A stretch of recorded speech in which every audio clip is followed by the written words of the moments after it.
Hey Balko, this is your biology teacher and I welcome you all on our channel EduPassion. So here we have started the chapter number 9 from your NCERT book class 10th biology subject heredity. Heredity क्या है बेटा, बता चुके हैं हम कल वाले lecture में कि जो आपकी बॉडी में या कैरेक्टरिस्टिक आपकी बॉडी में शो हो रहे हैं वो आपको पेरेंट से ही आपको मिले हैं और आपके जो आगे जनरेशन होगी उसमें भी आप उसको पास ऑन करेंगे। ठीक है, अब ये जो प्रोसेस है पास ऑन करने की कैरेक्टरिस्टिक्स को, वो हेरिडिटी है ना। क्या है हेरिडिटी, एक बार और बात करते हैं। पेरेंट्स में से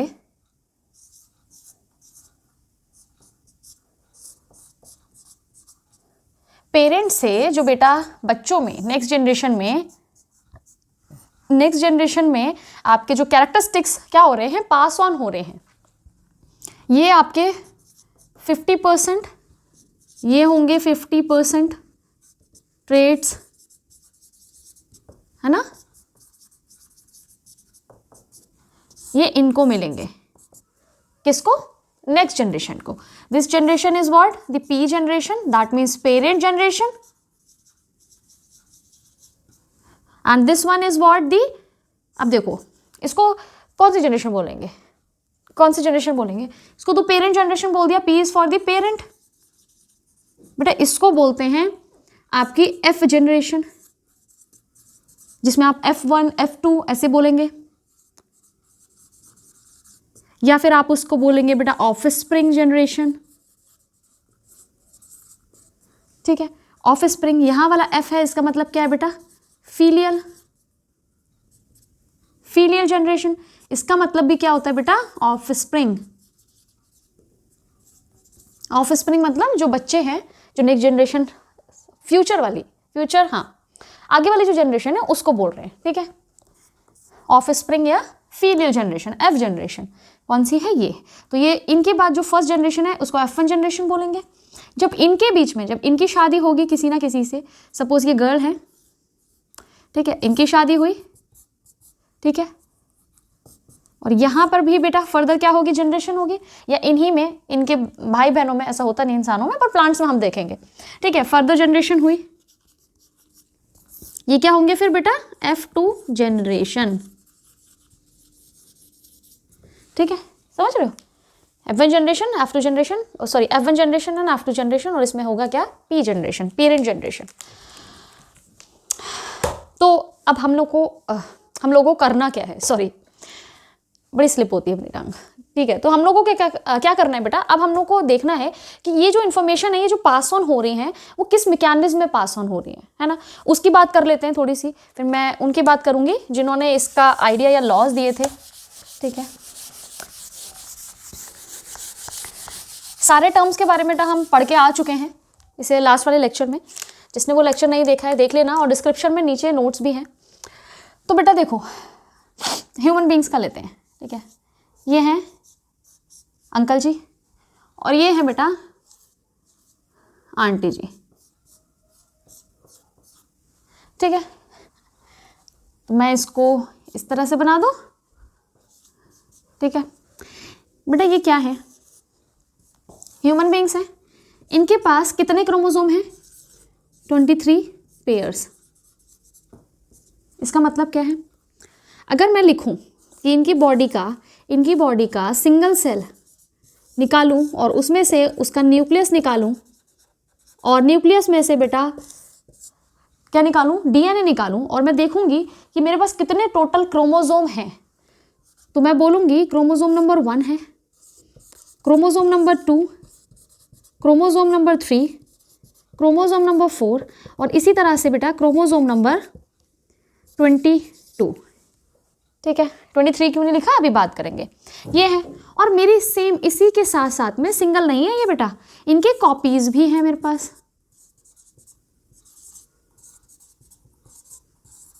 हर कोई बेटा जोड़े में है।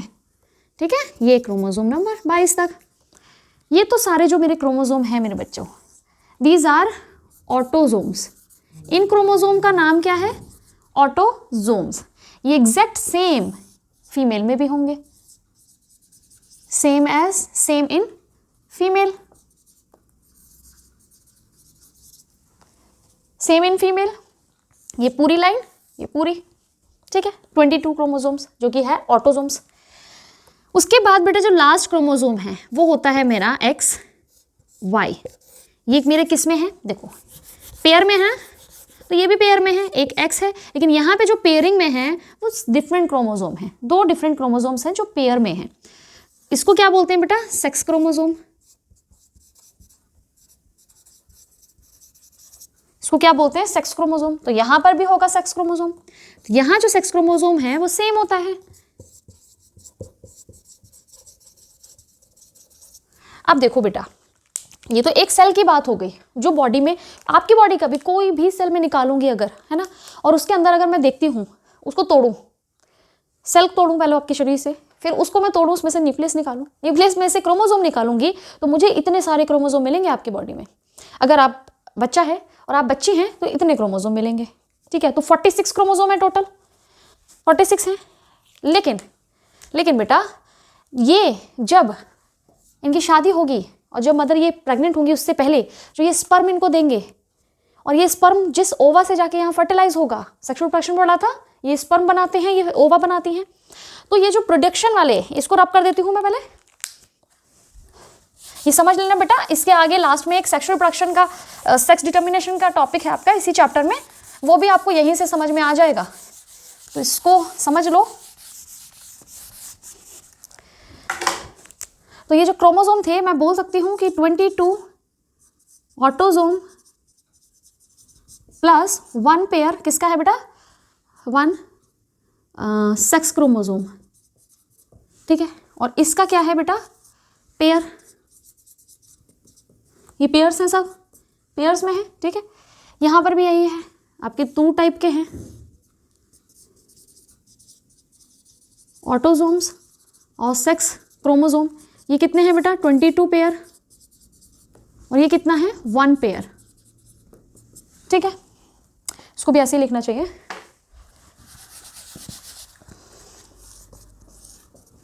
ऑटोसोम एंड सेक्स क्रोमोसोम कितने हैं, 22 पेयर, और ये कितने हैं बेटा, 1 पेयर, ठीक है। लेकिन जब ये स्पर्म बनाएंगे, ये बात हमने पहले भी पढ़ी है रिप्रोडक्शन में ना, क्यों आपका मियोसिस से इनको नंबर हाफ किया जाता है, क्योंकि फर्दर ये दोनों जब मिक्स होंगे तो अगर ये हाफ नहीं हुए तो क्या हो जाएगा, टेट्राप्लॉइडी हो जाएगी, 4 आपके सेट्स हो जाएंगे आपकी बॉडी में। तो उसको मेंटेन रखने के लिए, प्लॉइडी को मेंटेन रखने के लिए, स्टेबल रखने के लिए आपकी स्पीशीज की जनरेशन में हमने ये करना जरूरी है सेक्सुअल रिप्रोडक्शन के जो सेक्सुअली रिप्रोड्यूसिंग ऑर्गेनिज्म है उनमें। तो स्पर्म जो प्रोड्यूस हो रहा है बेटा, उसमें इसका हाफ कर देंगे हम, 22 प्लस ये 22 ऑटोसोम्स है ये, प्लस 1 सेक्स क्रोमोसोम, ठीक है।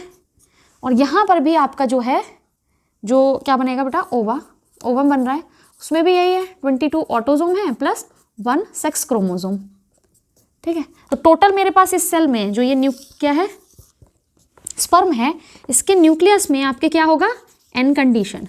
इसको मैं 2n कंडीशन बोल सकती हूँ, इसको मैं 2n कंडीशन बोल सकती हूँ, क्यों, n tells you about the ploidy of chromosome, और ploidy tells you about the sets of chromosome. क्या, सेट्स ऑफ क्रोमोसोम, क्रोमोसोम के सेट्स के बारे में बताता है n, सेट्स ऑफ क्रोमोसोम। तो मेरे पास यहाँ पर 2 सेट्स हैं सब चीज़ों के, तो मैं 2n बोल रही हूँ। लेकिन जब स्पर्म बनता है तो मेरा सेट हाफ हो जाता है, 23 क्रोमोसोम का सेट था तो 23 ही क्रोमोसोम रह जाएंगे, 46 क्रोमोसोम थे यहाँ पर टोटल, और यहाँ कितने क्रोमोसोम रह जाएंगे, 23। तो इसको मैं n बोल दूँ, ठीक है।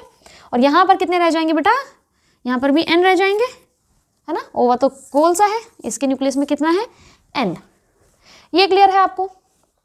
अब देखो, ये मैंने क्यों बताया आपको, ये जो मैंने क्रोमोसोम बनाए थे बेटा 23,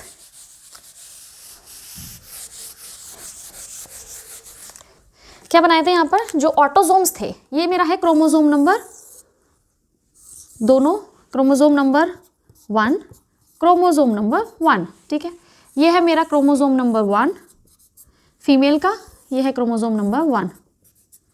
क्या ये चारों एक जैसे नहीं होंगे, मतलब ऐसे कैसे एक जैसे होंगे जीन्स में? नहीं, ये नहीं बोल रही मैं कि सारे एलील्स एक जैसे होंगे, मैं ये नहीं बिल्कुल भी बोल रही कि यहाँ पर अगर मैं कोई जीन बनाती हूँ कैपिटल ए तो यहाँ पर भी कैपिटल ए होगा, हो नहीं सकता। स्मॉल ए भी हो सकता है, यहाँ पर स्मॉल हो सकता है, यहाँ कैपिटल हो सकता है, बट जीन सेम होगा। जीन एक है ना, मैंने अल्फ़ाबेट एक ही अल्फ़ाबेट का यूज़ कर रहा है उसके स्मॉल लेटर और कैपिटल लेटर लेकर, ठीक है, मतलब जीन सेम होगा, लोकस सेम है। इस सेम लोकस पे अगर ए जीन है तो सेम लोकस पे एक ए ही जीन होगा, सेम जीन होगा सेम लोकस पे।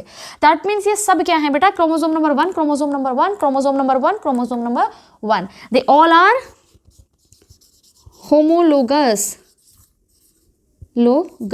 क्रोमोसोम्स। तो अगर मेरे नेक्स्ट जनरेशन में एक क्रोमोसोम जा रहा है, एक क्रोमोसोम ये गया, ये गया, अच्छा सपोज इसको हम मान लेते हैं ए, कैपिटल ए, ठीक है, और इसको ले लेते हैं हम बेटा स्मॉल ए। तो मेरे यहाँ पर जनरेशन जो एक क्रोमोसोम ये आएगा बेटा, क्योंकि इनमें से हाफ हो जाएगा ना, हाफ एक स्पर्म में चले जाएगा, हाफ अलग स्पर्म में चले जाएगा, हाफ एक ओवा में चले जाएगा, हाफ अलग ओवा में चले जाएगा। अब ये सपोज एक स्पर्म आया जिसमें ये वाला क्रोमोसोम था और ओवा आया जिसमें ये क्रोमोसोम था, दोनों फर्टिलाइज करेंगे। तो अब मेरा जो बेबी होगा, इन दोनों पेरेंट का जो नेक्स्ट जनरेशन होगी उसमें क्या होगा? एक एलील तो होगा कैपिटल ए जो फादर से आया है, और दूसरा होगा आपका एलील स्मॉल ए जो कि मदर ने आपका क्या है पास ऑन किया है। तो ये जो नेक्स्ट जनरेशन बनेगी बेटा उसके पास क्या होगा? डिफरेंट काइंड्स ऑफ एलील्स होंगे और इसको बोलेंगे हम हाइब्रिड, ठीक है। तो यही चीजों की ना स्टडी की थी हमारे किसने? मेंडल ने। लेकिन किस पे की थी बेटा? प्लांट पे की थी। ये आई होप समझ में आ रहा होगा आपको, है ना, इतना ज्यादा कंफ्यूजिंग नहीं है। होमोलोगस क्रोमोसोम समझ में आ गया। अच्छा 2-3 बातें और कर लेती हूँ, उसके बाद मेंडल पे चलते हैं। क्रोमोसोम की ही कि कौन से होमोलोगस होते हैं, कौन से हेट्रोलोगस हैं, ये सब चीज़ों की बात और कर लेते हैं, फिर देखते हैं।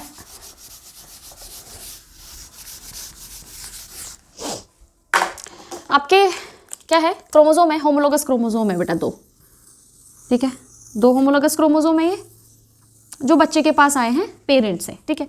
दीज आर होमोलोगस क्रोमोसोम, ठीक है। होमोलोगस क्रोमोसोम्स हैं, सेम क्रोमोसोम होंगे, मतलब इस पोजीशन पे जो जीन होगा वो सेम इस पोजीशन पे भी सेम जीन होगा। एलील्स डिफरेंट हो सकते हैं। अब देखो ये क्या है बेटा? सपोज मैं इसको बोल रही हूँ टी स्मॉल टी, तो मेरे ये दोनों क्या हो जाएंगे? Alleles of same gene, alleles of same gene. क्यों सेम जीन है? यही पोजीशन पे है या सेम पोजीशन पे है, तो सेम जीन के 2 एलील्स हैं। अब हम देख लेते हैं दूसरी चीज, एक ये एलील है, एक ये एलील है, जिसका एक ये है कैपिटल ए, ये है स्मॉल ए, ठीक है। एक और जीन है जिसका आपका है बी, और यहाँ सेम पोजीशन पे है ये। तो ये दोनों जो हैं बेटा हैं एलील्स, ठीक है, but they are of different genes, alleles of different jeans.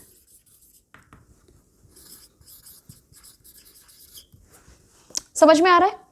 ये दोनों क्योंकि सेम लोकस पे हैं, होमोलोगस क्रोमोसोम की बात कर रहे हैं हम, ये याद रखना, सेम लोकस होंगे। ये जो 2 जीन है सेम पोजीशन पे वो एक ही जीन है, उसके एलील्स हैं ये दो आपके डिफरेंट पोजीशंस हो गई। तो ये दोनों क्या हो जाएंगे? एक जीन के 2 एलील नहीं है, ये दोनों एक जीन के 2 एलील हैं, बट ये दोनों एक दूसरे के लिए क्या होंगे? 2 एलील्स होंगे जो कि डिफरेंट जीन्स के हैं। ये दोनों अलग डिफरेंट जीन्स हैं, ठीक है। अब अगर मेरे पास यहाँ पे है कैपिटल टी और यहाँ पर भी है कैपिटल टी, सेम है ना बेटा? 2 एलील्स जब सेम होते हैं, 2 same alleles of a gene, तब उसको क्या कहते हैं? उसको कहते हैं बेटा होमोजाइगस कंडीशन। क्या बोलेंगे? Homo mean same, zygous condition, homozygosity. Clear है? जब सेम होंगे। अगर बेटा ये हुए डिफरेंट, सपोज टी और यहां हुआ स्मॉल टी, यहां हुआ small T, capital T small T, तो बेटा सेम जीन के 2 एलील हैं लेकिन ये डिफरेंट हैं, 2 different alleles of a gene, दो डिफरेंट एलील्स हैं एक ही जीन के और क्या है होमोलोगस क्रोमोसोम पे प्रेजेंट है, तो ये कंडीशन आपकी क्या है heterozygous, hetero is for different, heterozygous, ठीक है। तो ये थोड़ी सी चीज़ें थी जो बेटर अंडरस्टैंडिंग देंगी आपको एलील्स जीन्स की, ठीक है। तो बस इसके बाद शुरू करते हैं मेंडल, इसको रब कर दूं जरा सही से। मेंडल कौन है बेटा? ग्रिगोर जोहान मेंडल कौन थे? ये बायोलॉजिस्ट थे? नहीं, बायोलॉजिस्ट नहीं थे, फिर भी ये फादर ऑफ जेनेटिक्स बने। क्यों बने? क्योंकि इनके अंदर क्यूरियोसिटी थी, साइंस को लेकर ये बहुत ज़्यादा सीरियस थे और ये कुछ करना चाहते थे, कुछ तो करना चाहते थे और इन्होंने करा भी। तो हम किसकी बात करने वाले हैं बेटा अब? Grigor Johan Mendel.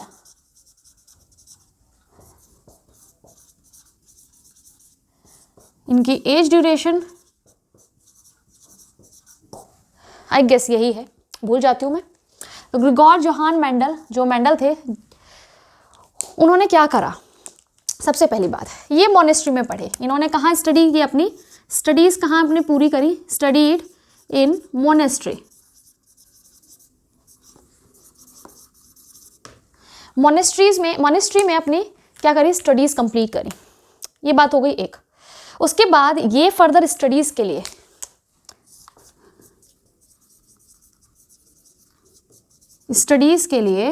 कौन सी स्टडीज़ के लिए?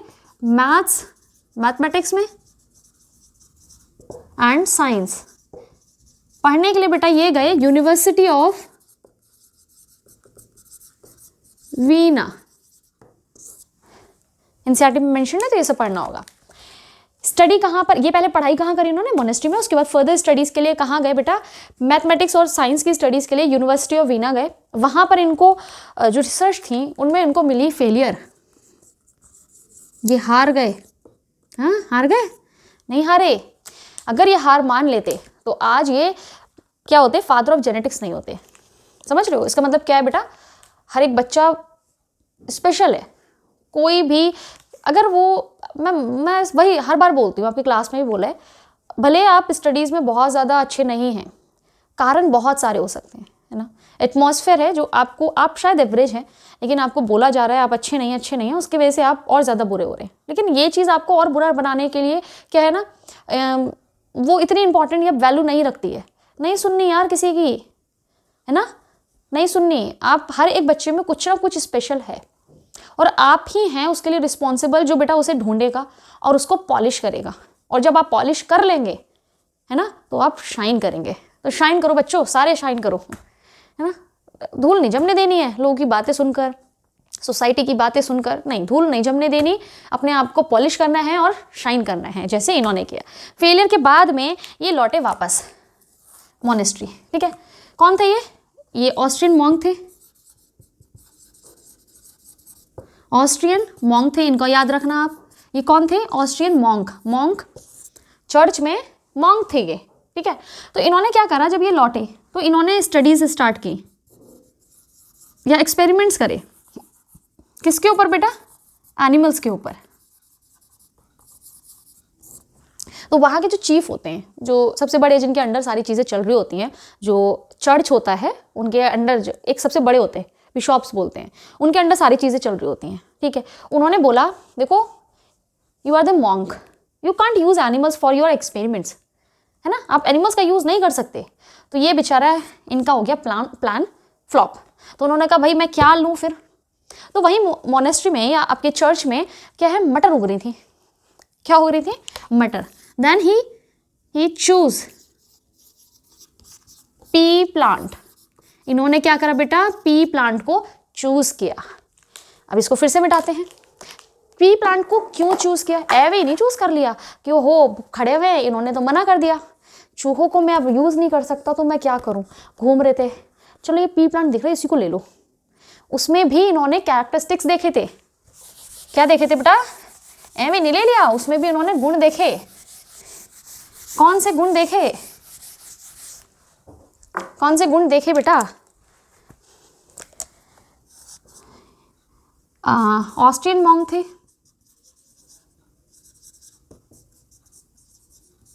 ठीक है।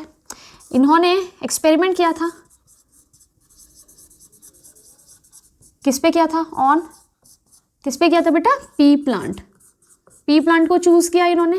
पी प्लांट का साइंटिफिक नेम है जिसको आपको याद रखना है, Pisum sativum.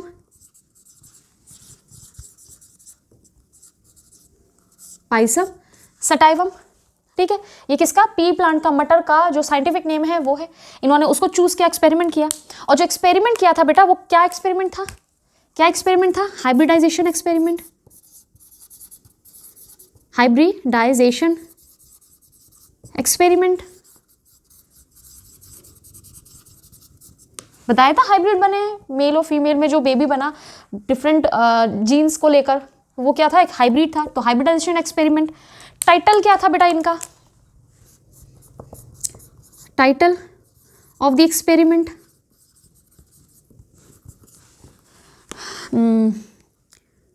Experiments on plant hybrids. Experiments on plant hybrids, ठीक है। तो ये हो गया बेटा। अब इन्होंने पी प्लांट को क्यों चूज किया? क्यों किया इन्होंने चूज? तो कुछ ना कुछ इसके बारे में इन्होंने देखा, ऐसा कैरेक्टर्स देखे जिसकी वजह से इन्होंने पी प्लांट को चूज किया। वो कैरेक्टर्स क्या थे? पहला कैरेक्टर क्या था? Well defined discrete characters. Discrete characters, इसका मतलब दूर से वो गए, घूमते घूमते उन्होंने देखा कि प्लांट में ना हाइट, दो ही हाइट है, या तो प्लांट लंबा है या छोटा सा है, बीच का कोई हाइट नहीं है। फिर उन्होंने गौर किया कि यार इसके फ्लावर का भी यही है, 2 कलर्स के फ्लावर हैं। जब प्लांट मटर का है तो 2 कलर के फ्लावर कैसे आ रहे हैं इसमें, वायलेट और ब्लू, वाइट, है ना। फिर उन्होंने देखा और गौर किया, यार फ्लावर की पोजीशन भी अलग है। एक पोजीशन मतलब कुछ प्लांट्स में फ्लावर्स क्या है, साइड में हो रहे हैं, और कुछ में आपके टॉप पर, एक्सेस पे हो रहे हैं। ये क्या चीज़ है? मतलब कि कैरेक्टर्स वो हैं जो वेल डिफाइंड हैं, आपको दिख रहे हैं। इस वजह से उन्होंने पी प्लांट को चूज किया। दूसरा बेटा क्या रीजन है इसका पी प्लांट चूज करने का? ये होते हैं bisexual. P plant, Pisum sativum क्या है? बायसेक्सुअल फ्लावर होते हैं इनके पास, मतलब हैविंग बोथ मेल और फीमेल रिप्रोडक्टिव पार्ट। तो उसको मैं लिख सकती हूँ, क्या लिख सकती हूँ? अच्छा तुम लोगों ने पढ़ा नहीं है, छोड़ो। नहीं पढ़ा तो है बेटा, पढ़ा है। पेस्टल, बोथ पेस्टल एंड स्टेमन लिख सकती हूँ मैं। पेस्टल क्या था बेटा? कार्पल, फीमेल रिप्रोडक्टिव पार्ट, और ये स्टेमन क्या था? Male reproductive part. तो बायसेक्सुअल फ्लावर कौन सा? जिसमें आपके ये जो बीच में आपकी पिस्टल होती है और साथ में आपके क्या होते हैं बेटा? ये फिलामेंट और एंथर भी लगे हैं, सेम फ्लावर में दोनों पार्ट्स होना, ये क्या है? बायसेक्सुअलिटी। तो ये फ्लावर्स क्या थे? बायसेक्सुअल थे।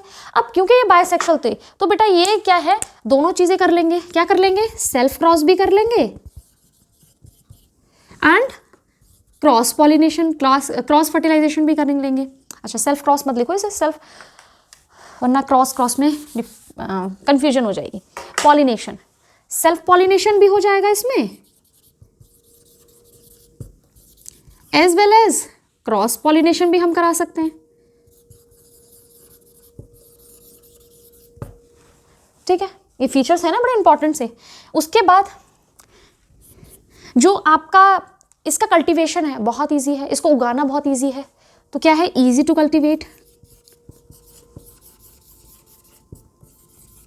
And having relatively short life span. ये क्या होते हैं बेटा? Annual plants. These are what? Annual plants. तो ये बेटा कैरेक्टरिस्टिक्स हैं कुछ पी प्लांट की, जिसकी वजह से मैंडल ने इनको चूज किया। वाई मैंडल चूज क्या? पी प्लांट ये रीज़न है उसका। इस वजह से मेंडल ने पी प्लांट को चूज किया। ठीक है, ये हो गई एक बात। अब कुछ और भी है जो हमें याद रखना है कि कौन से वेल डिफाइंड कैरेक्टर्स की स्टडी की थी हमारे मेंडल ने, वो भी आपको याद रखने हैं। ठीक है, यहाँ रब करके यहीं पर लिखते हैं। ये आई होप समझ में आया हो आपको, इतना ज़्यादा डिफ़िकल्ट नहीं है वैसे इसको समझना। ठीक है,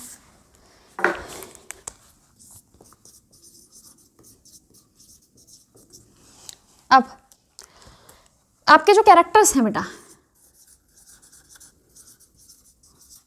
कैरेक्टर्स और ट्रेट में आपको डिफरेंसेस समझ में आ गए ना, यहाँ और अच्छे से आ जाएंगे। देखो इसको जगह और चाहिए मुझे, एक minute. Characters of P plant, अच्छा ये ऊपर लिखा तो है बेटा क्वेश्चन। ठीक है, पी प्लांट को क्यों चूज किया था, उसके कैरेक्टर्स हैं ये। तो यहाँ देखते हैं बेटा, इन्होंने जो मेंडल ने कैरेक्टर्स लिए थे बेटा, वो कितने कैरेक्टर्स थे। कैरेक्टर्स हम यहाँ लिखेंगे, यहाँ हम लिखेंगे डोमिनेंट ट्रेट्स और एलील्स। ठीक है, यहाँ लिखेंगे रिसेसिव, जिनके चाचा विधायक हैं, रिसेसिव ट्रेट्स एंड एलील्स, दोनों के बारे में लिखेंगे। ठीक है, देखो इसको याद करने का भी तरीका है बड़ा इजी सा। सबसे दूर से तुम प्लांट को देख रहे हो तो सबसे तुम्हें चीज़ क्या दिखाई देगी, क्या दिखाई देगी, प्लांट की हाइट। ठीक है, तो पहला कैरेक्टर वही ले लेते हैं हम, क्या ले लेते हैं, स्टेम लेंथ, स्टेम की लेंथ। तो बेटा स्टेम की लेंथ जो है वो डोमिनेंट जो है वो क्या होती है, लंबी, टॉल। तो ट्रेट क्या हो जाएगी, टॉल, और एलील क्या हो जाएगा टॉलनेस के लिए, कैपिटल टी या फिर टी स्मॉल टी, ये एलील्स हो जाएंगे। नहीं, एलील सिंगल है ना, स्मॉल टी ये क्या है, इसका एलील है। किसके लिए, टॉलनेस के लिए एलील क्या है मेरे पास, कैपिटल टी। रिसेसिव क्या है, ट्रेट क्या है बेटा, डार्फ। जो यहाँ पे शॉर्ट प्लांट है ना, उसके लिए टर्म यूज करा है डार्फ। और डार्फ के लिए जो एलील है बेटा, स्मॉल टी। अब देखो यहाँ पे ऐसा नहीं है हमने डी लिया है, ये लॉ है जेनेटिक्स में, जो मेंडेलियन जेनेटिक्स है उसमें जो भी डोमिनेंट ट्रेट होगा, उसके जो भी ट्रेट का वर्ड है उसका फर्स्ट लेटर उठा लेंगे हम, वही उसका एलील बन जाता है। ठीक है, डोमिनेंट का। अब सेम लेटर जो है आपका, उसको हम स्मॉल लेटर लेंगे किसमें, उसके रिसेसिव ट्रेट को रिप्रेजेंट करने के लिए। ठीक है, तो फर्स्ट ये हो गया। अब आपने दूर से क्या देखा बेटा, फ्लावर। अब आपको दूर से क्या दिखाई देगा, जो दूसरी चीज़ फ्लावर। ठीक है, तो क्या दिखाई देगा, पहले फ्लावर की पोजीशन। फ्लावर की पोजीशन मतलब दूर से आप देख रहे हैं फ्लावर कहाँ लगा है, वो चीज़। फ्लावर कहाँ लगा है बेटा, जो आपका डोमिनेंट ट्रेट है इसके लिए। डोमिनेंट मतलब जो साउथ का हीरो है, जो रिप्रेजेंट होगा, दैट इज एक्सियल। और उसके लिए हम टर्म लेंगे ए। ठीक है, एक्सियल के लिए ले रहे हैं टर्म हम ए, और यहां होगा बेटा टर्मिनल। टर्मिनल के लिए हम क्या लेंगे, ए का स्मॉल लेटर। ये क्या हो गया, ये हो गया फ्लावर की पोजीशन। अब क्या लेंगे बेटा, फ्लावर की पोजीशन दिख गई। एक्सियल मतलब ये मेरी स्टेम है, फ्लावर एक्सिस पे है, यहाँ पर। ठीक है, टर्मिनल में आपके बिल्कुल टॉप पे जाके एक फ्लावर होगा वो, तो वो क्या हो जाएगी बेटा, आपकी रिसेसिव ट्रेट या रिसेसिव कंडीशन है। ये आपकी क्या है, डोमिनेंट कंडीशन। ठीक है, अब क्या है आपका फ्लावर कलर। फ्लावर का कलर, दो तरीके कलर दिख रहे हैं यहाँ पर भी। एक दिख रहा है बेटा वायलेट, और वायलेट क्या है बेटा, डोमिनेंट। वायलेट के लिए हम ले लेंगे कैपिटल वी, और अपोजिट में जो इसी का रिसेसिव ट्रेट है दैट इज वाइट। तो वाइट फ्लावर अगर आपको कहीं पे दिख रहा है तो वो क्या है, रिसेसिव ट्रेट है। उसके लिए एलील क्या है, small. Small V, sorry small V. Small V मैंने क्यों लिया है बेटा, क्योंकि यहां हमने कैपिटल लिया है, ठीक है। उसके बाद क्या है बेटा आपका, आपको क्या दिखाई देता है, पॉड, पॉड दिखाई देता है, मतलब फलियां जो होती हैं, मटर ऐसे कोई ना लटक रही होती है छोटी छोटी सी, वो फलियों के अंदर होती है, दैट इज पॉड। पॉड का शेप, पॉड का शेप कैसा होगा, जो प्लेन ऐसी होती है ना, बिल्कुल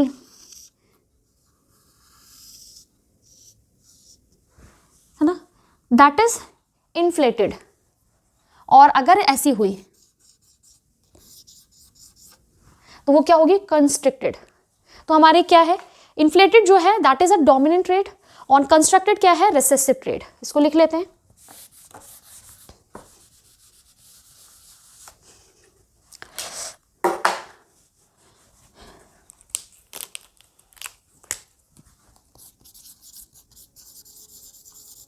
और ये है बेटा कंस्ट्रिक्टेड। तो इसके लिए मैं कौन सा ले लूं, आई, कैपिटल आई। कंस्ट्रिक्टेड के लिए स्मॉल आई, हो गया कंस्ट्रिक्टेड। उसके बाद है बेटा फिफ्थ, पॉड का कलर, ठीक है। कलर किस, फलियां किस कलर की होंगी, ग्रीन। अरे इसमें ग्रीन ही आना चाहिए था, चलो कोई नहीं, रेडी कर देते हैं। ग्रीन अगर है तो that is a dominant trait. Green को हम लिखेंगे कैपिटल जी से, क्योंकि क्या है, डोमिनेंट ट्रेट है। इसके अपोजिट में बेटा क्या होगा, yellow, yellow yellow dirty fellow.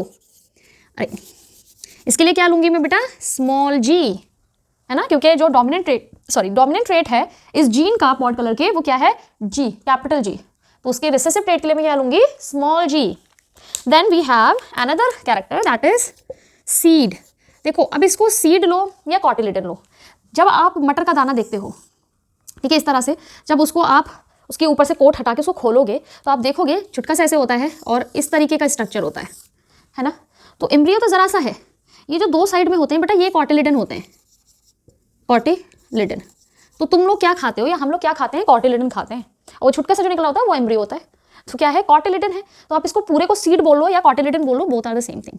तो मैं इसको क्या बोल देती हूँ, कॉटिलेडन, कॉटिलेडन या फिर सीड। उसका कलर, कलर क्या होगा, जो बेटा डोमिनेंट है that is yellow, yellow colour is dominant, that means Y.